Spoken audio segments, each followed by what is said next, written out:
छात्रों, आज जो है हम क्वेश्चन जो लेके आए हैं वो निम्नलिखित फसलों, यहाँ पे साफ नहीं दिख रहा होगा, यहाँ पे लाइट आ रही होगी बहुत, ये फसलों शब्द लिखा हुआ है। फसलों की भौगोलिक दशाओं का वर्णन कीजिए। फसलों की भौगोलिक दशाओं का वर्णन करना। फसलें कौन कौन सी हैं? गन्ना की फसल जिसे नकदी फसल बोला जाता है, चाय की फसल को पेय फसल भी कहते हैं, गेहूं की फसल को रबी की फसल कह देते हैं, और चावल की फसल को खरीफ की फसल कहा जाता है, और कपास की फसल रेशेदार फसल। तो परीक्षा में क्वेश्चन किसी तरह से आ सकता है, किसी एक रेशेदार फसल का भौगोलिक दशाओं का वर्णन कीजिए, या क्वेश्चन आ सकता है खरीफ की फसल की भौगोलिक दशाओं का वर्णन कीजिए।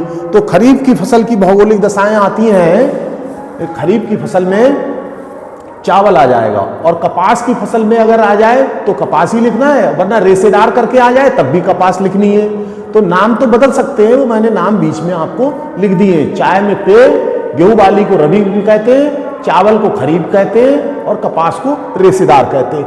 ये इत्यादि फसलें हैं जो हमारे देश में उगाई जाती हैं। तो छात्रों, जैसा कि आप समझते हैं, भारत जो है विस्तृत देश है। क्षेत्रफल की दृष्टि से देखें तो 32,87,263 वर्ग किलोमीटर भारत का क्षेत्रफल है। विशाल क्षेत्रफल है, कम नहीं है। और अगर जनसंख्या की दृष्टि से देखा जाए तो भारत की जनसंख्या जो है वो 1,40,42 करोड़ के करीब है। तो जनसंख्या की दृष्टि से ही भारत बहुत विशाल देश है, मतलब सबसे बड़ा देश की श्रेणी में आ जाता है विश्व में। और यदि हमारे देश में अनेक प्रकार की विभिन्नताएं पाई जाती हैं, जातिगत विभिन्नताएं देख लीजिए, धार्मिक विभिन्नताएं भी पाई जा रही, लेकिन इसके साथ साथ भौगोलिक विभिन्नताएं बहुत है हमारे देश के अंदर। कहीं पे पहाड़ है, कहीं पे घाटी है, कहीं रेगिस्तान है, कहीं बंजर भूमि है, कहीं नदियां हैं। बहुत सी धरातलीय स्थिति की जो बनावट है वो बड़ी विषम बनावट है। इस दृष्टि से देखते हुए भी हमारे देश में अनेक फसलों का उत्पादन किया जा रहा है। उनमें से कुछ फसलें हैं महत्वपूर्ण जिनका हमने इसमें वर्णन किया है, जो आपकी परीक्षा में 6 नंबर का प्रश्न अवश्य आता है। उसको हमने दिखाया है, गन्ना की, चाय की, गेहूं की, चावल की, कपास की। इन फसलों का वर्णन एक ही तालिका के अंदर कर दिया गया है। इस तालिका के माध्यम से कोई भी फसल आ जाए लिखने के लिए आप बड़े आराम के साथ लिख आएंगे और आपके 6 नंबर जो है कंप्लीट हो जाएंगे। विस्तृत उत्तरीय प्रश्न में आता है। अगर लघु उत्तरीय में आ जाए तब भी आप इसे आराम से इस टेबल से प्रश्न लिख सकते हैं। ये मैं बताऊंगा कौन सा प्रश्न किस तरह से आप लिखते हैं। अच्छा, भारत को हम देखते हैं तो भारत में जो है लगभग 69% 2011 की जनगणना के अनुसार देखा गया तो 69% जो है लगभग गांव में लोग निवास करते थे, ग्रामीण क्षेत्र में। अब अनुमान लगाया जा रहा है वर्तमान में कि लगभग 65% लोग आज भी गांव में निवास कर रहे हैं। कुछ संसाधनों की कमी की वजह से लोग गांव से शहरों की ओर या औद्योगिक नगरों की ओर चले गए अपने कार्य के लिए। तो इसी हिसाब से अगर देखा जाए तो गांव में रहने वालों की संख्या आज भी 65% के करीब है। 65% में देखें तो हम आज भी 50% लोग कृषि कार्य में लगे हुए हैं। अर्थात गांव वालों का कह सकते हैं कि मुख्य व्यवसाय क्या है? गांव वालों का मुख्य व्यवसाय है कृषि। कृषि कार्य में लगे हुए हैं और कृषि हमारे देश की बहुत बड़ी आर्थिक अर्थव्यवस्था मानी गई है। वो कैसे? जीडीपी का लगभग 19%, यानी सकल घरेलू उत्पाद जीडीपी, उसका 19% लगभग जो है कृषि क्षेत्र से ही उसे माना गया है जीडीपी के लिए। और कई क्षेत्रों के लिए इसे, जैसे औद्योगिक क्षेत्र में देखा जाए तो कच्चा माल भी कृषि से ही कई क्षेत्रों में प्राप्त होता है। कई औद्योगिक क्षेत्रों में इसे कच्चा माल प्राप्त होता है और अन्य भी चीजें हैं में जो कृषि से प्राप्त होती है। हमारे देश में इतनी बड़ी आबादी है, लगभग 1,42 करोड़ के आसपास लोग रहते हैं। उनकी खाद्यान्न पूर्ति की एक बहुत बड़ी समस्या है। इस समस्या को दूर करने का काम कृषि करती है और कृषि में लगे हुए लोग, किसान लोग जो हैं, वो इस कार्य में, किसान हमारा अन्नदाता है और वही हमें अन्न दे रहा है, इसलिए किसानों का हमें सम्मान करना चाहिए। और इस तरह से हमारे देश की अर्थव्यवस्था और खाद्यान्न की पूर्ति कृषि के से ही होती है। इसके साथ साथ ग्रामीण के 50% लोगों को, ग्रामीण क्षेत्र के, रोजगार भी कृषि ही दे रही है। तो हम कह सकते हैं कि भारत एक कृषि प्रधान देश है। इसमें कोई एक अतिशयोक्ति नहीं होगी, क्योंकि जैसा कि हम देख रहे हैं, अब बात आती है कि हर फसल को उगाने के लिए कुछ ना कुछ भौगोलिक दशाओं की आवश्यकता होती है, और ऐसे नहीं है कोई भी फसल किसी भी समय उगा लो नहीं उगेगी, उसके लिए भौगोलिक दशाएं चाहिए। तो भौगोलिक दशाएं क्या हो सकती हैं कि उसके लिए तापमान चाहिए, ये देख रहे हैं आप, तापमान चाहिए, मिट्टी कैसी हो फसल के लिए, समय, उस फसल को पकने में समय कितना लगता है, और कितनी वर्षा चाहिए, यानी पानी उसके लिए कितना चाहिए, और श्रम, परिश्रम, मजदूरी, जो कार्य कराए जाते हैं वो कितना, कैसे कराया जाए, किस तरह का हो, वो चीज चाहिए, और उत्पादित राज्य चाहिए, मतलब किस राज्य में उस फसल का उत्पादन किया जा सकता। हमने कहा हमारे देश प्रदेश में 28 राज्य हैं हमारे देश में है, और 8 केंद्र शासित प्रदेश हैं। इन सब में अगर देखा जाए कृषि को, सबकी जलवायु अपनी थोड़ी बहुत भिन्नता पाई जाती है, तो उस हिसाब से खेती भी वहां पर वैसी तापमान के अनुसार होती है, वहां की जलवायु के अनुसार होती है। तो पहली फसल को हम लेते हैं, जैसे गन्ना है। गन्ना हमारे देश की कैसी फसल है? नकदी फसल है। गन्ना नकदी फसल है जिससे गुड़ और चीनी बनाई जाती है। तो एक प्रश्न का समाधान यहां से यहां तक हो जाएगा आपके प्रश्न परीक्षा में आएगा, गन्ने की फसल की भौगोलिक दशाओं का वर्णन कीजिए था। तो आप या इस तरह से प्रश्न आ जाए, कोई एक नकदी फसल की भौगोलिक दशाओं का वर्णन कीजिए। तो आप प्रश्न में उसमें लिख देंगे आंसर में नकदी और आगे लिख देंगे गन्ना, और गन्ने की भौगोलिक दशाओं का वर्णन करते चले जाएंगे।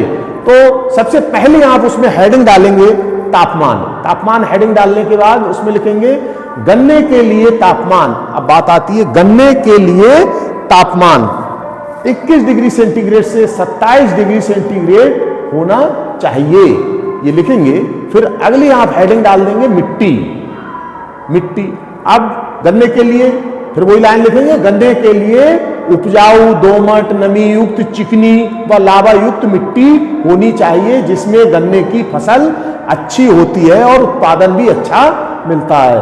अगला है अवधि, यानी कि समय। अगली हेडिंग डालेंगे और समय में क्या लिखेंगे, 10 से 12 माह गन्ना तैयार हो जाता है। गन्ने की फसल 10 से 12 माह में तैयार हो जाती है, काटने लायक।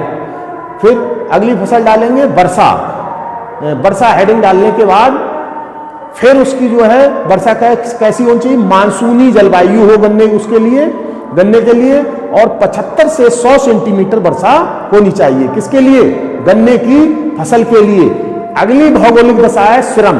तो फिर अगली हेडिंग डाल देंगे श्रम में लिखेंगे गन्ने के लिए मानवीय श्रम अधिक हो और यांत्रिक श्रम कम हो।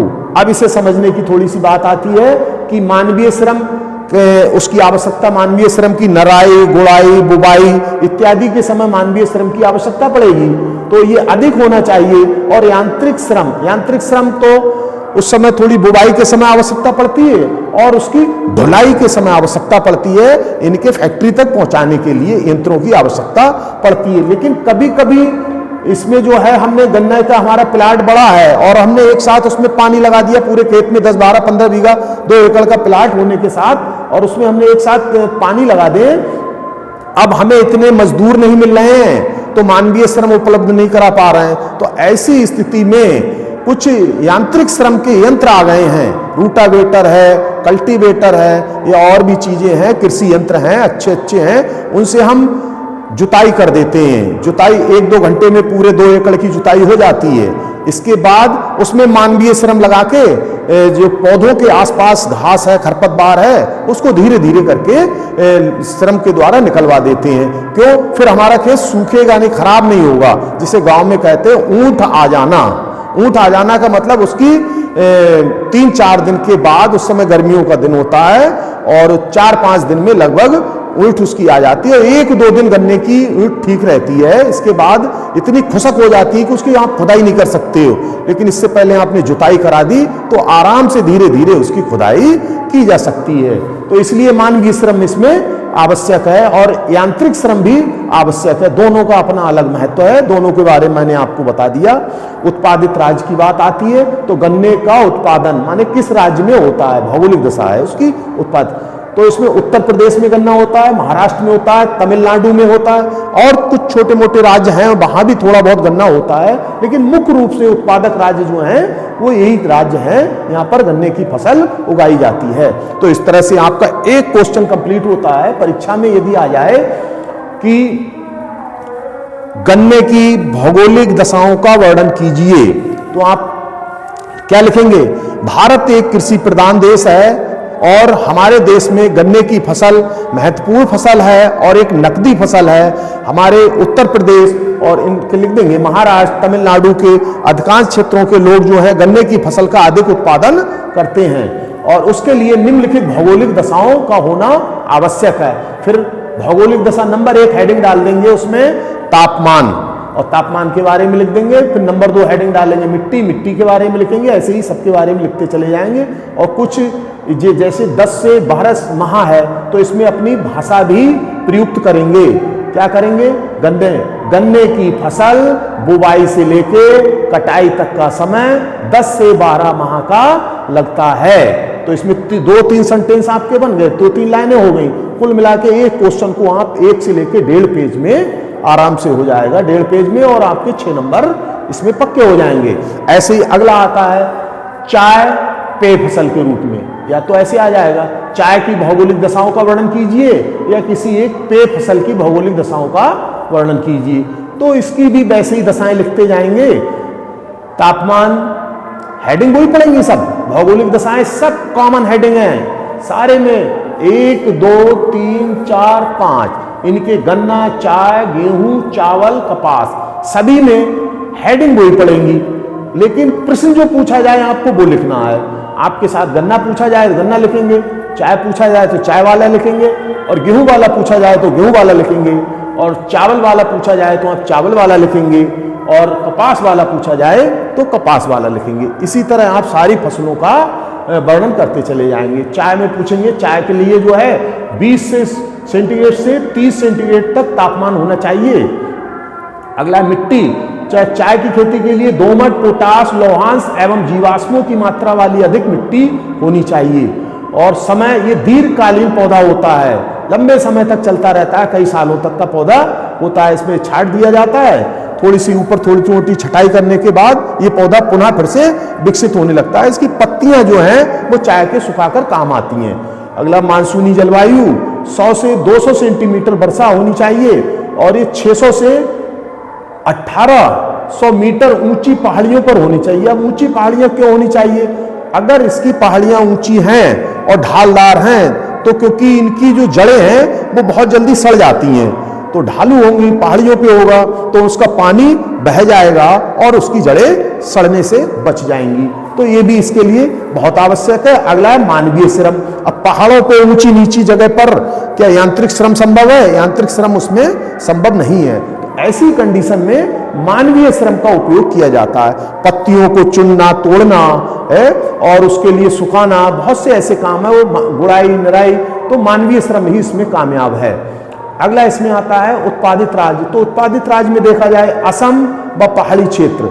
असम में सबसे अधिक चाय होती है। भारत में कहाँ होती है? असम में।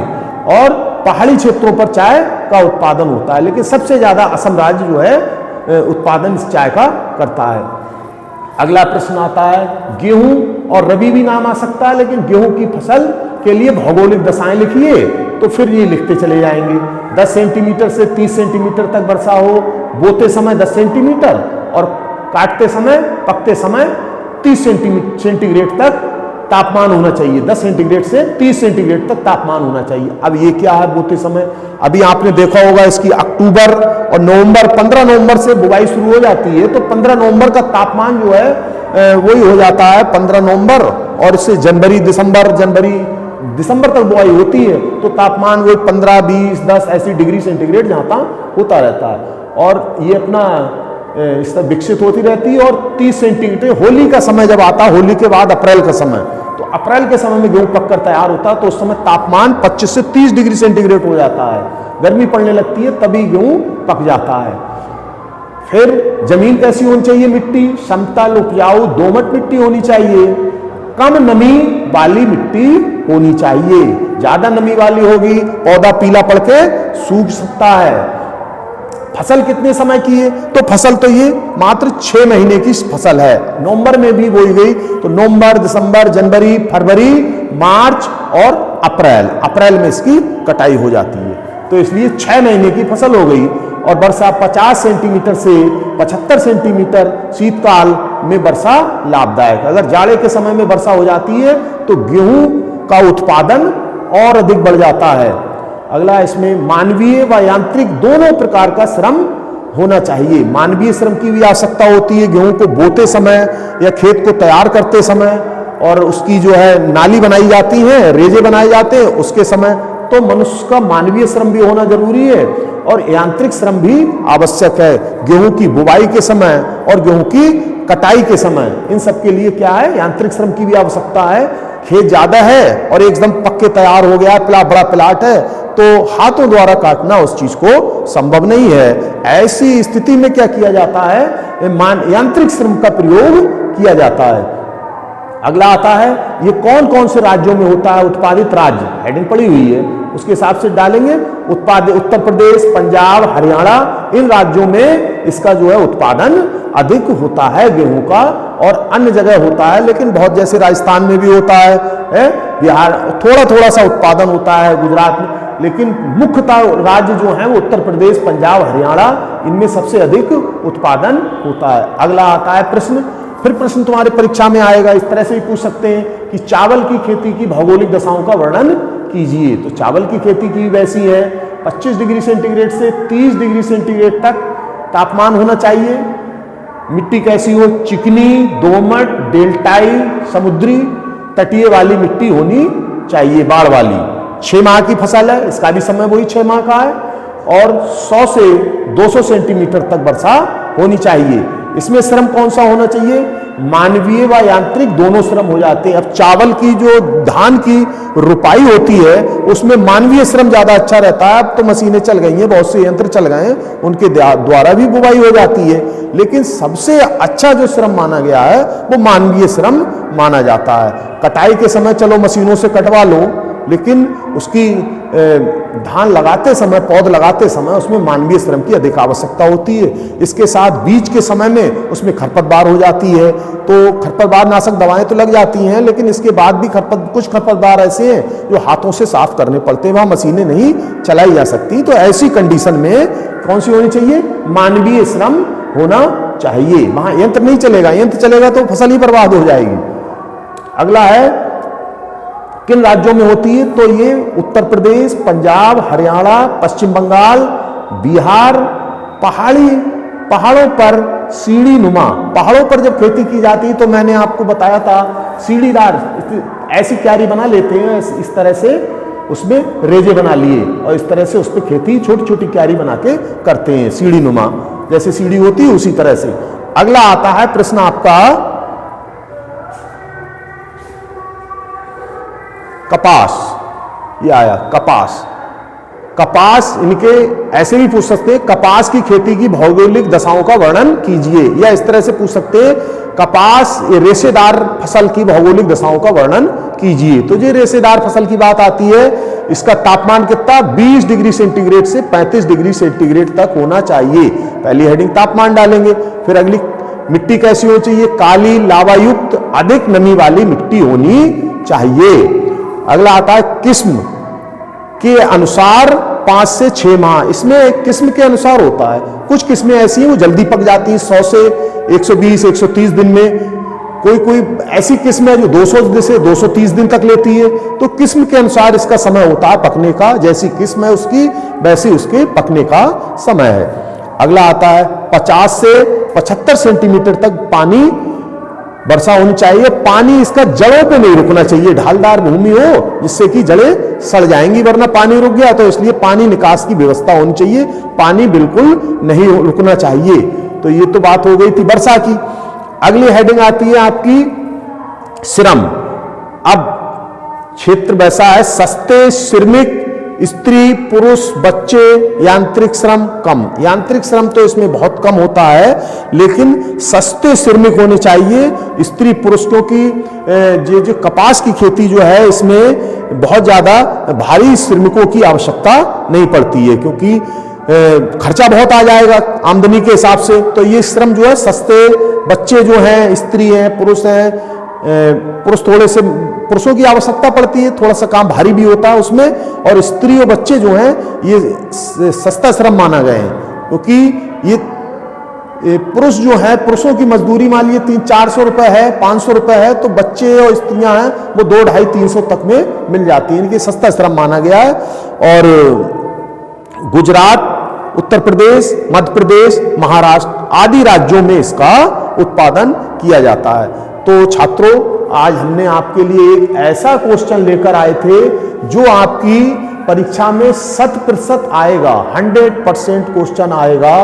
और ये इसी तरह होगा कि फसल का नाम दे देंगे, भौगोलिक दशाओं का वर्णन कीजिए। भौगोलिक दशाएं आपकी ये दी हुई है, तापमान, मिट्टी, अवधि, समय, वर्षा, श्रम, ये हेडिंगें डालते जाएंगे एक पेज पे और उनके बारे में लिखते चले जाएंगे। ये जिसका पूछा जाए, गन्ने का पूछे तो गन्ने वाली लाइन, चाय का पूछे चाय वाली लाइन, गेहूं का गेहूं वाली लाइन, जिसका पूछे उसी की लाइन को आपको लिखना है। इस तरह से ये आपके बोर्ड परीक्षा के लिए 6 नंबर आपके कंप्लीट हो जाते हैं। और एक क्वेश्चन हम मिट्टी वाला लेके आए थे, बच्चों की शिकायत थी कि उसका जो है उसमें वीडियो साफ नहीं आ रही थी, उसमें धुंधला दिखाई दे रहा था, तो रिफ्लेक्शन था। अब हम उसके लिए एक नई वीडियो दोबारा लेकर आएंगे किसी दिन, और आप इस क्वेश्चन को बढ़िया करके खूब अच्छी तरह से तैयार कर लें। और आगे 2-1 और प्रश्न लेकर आएंगे। प्री बोर्ड आपके 12 से निर्धारित हुए हैं, तो 12 तारीख से प्री बोर्ड भी होने हैं। इस बीच में हम आपके 10-15 प्रश्न करा देंगे जो बोर्ड परीक्षा में, प्री बोर्ड परीक्षा में आने वाले हैं। और बहुविकल्पीय प्रश्न हमने आपके लिए सारे MCQ भेज रखे हैं। आप MCQ पढ़ने की ट्रिक ये है, रोज एक बार सारी वीडियो देखें, लेट जाएं, चला लें और आराम करते हुए थक जाएं तो उन वीडियो को देखते जाएं। 4 वीडियो में दिए हुए हैं, लगभग क्वेश्चन उसमें से फंसेंगे, आपके अधिकांशतः क्वेश्चन फंस जाएंगे। तो इस तरह से आप 5-6 बार उन वीडियो को देखेंगे, तो एक दिन में नहीं देखना है, रोज मतलब आज सुबह देख ली, फिर अगले दिन देख ली, इस तरह से आप देखते चलेंगे तो आपको 3-4 दिनों में कतई एकदम रट जाएंगे। और इसके बाद हम आपके लिए मानचित्र एक दिन लेके आएंगे, उसमें एक ही दिन में सारे मानचित्रों का, भारत का मानचित्र और संसार का मानचित्र, नहीं दोनों भारत के ही आते हैं आपके, तो भारत के मानचित्रों का समाधान करा देंगे।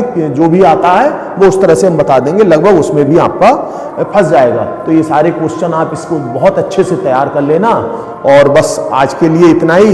लेकिन एक हमें शिकायत है आप लोगों से, आप देखते तो हैं लेकिन चैनल को ना तो सब्सक्राइब कर रहे हैं और ना लाइक कर रहे हैं। सब्सक्राइब कर रहे हैं लेकिन उम्मीद के मुताबिक नहीं कर रहे हैं। अगर आपको कुछ लगे तो आप कमेंट में हमें बताएं, कोई समस्या है हम आपका समाधान करेंगे। लेकिन चैनल को सब्सक्राइब करते रहें और लाइक करते रहें, जिससे हमारा उत्साह बढ़ता रहे, हम और अच्छी तरह से आपको बता पाएं।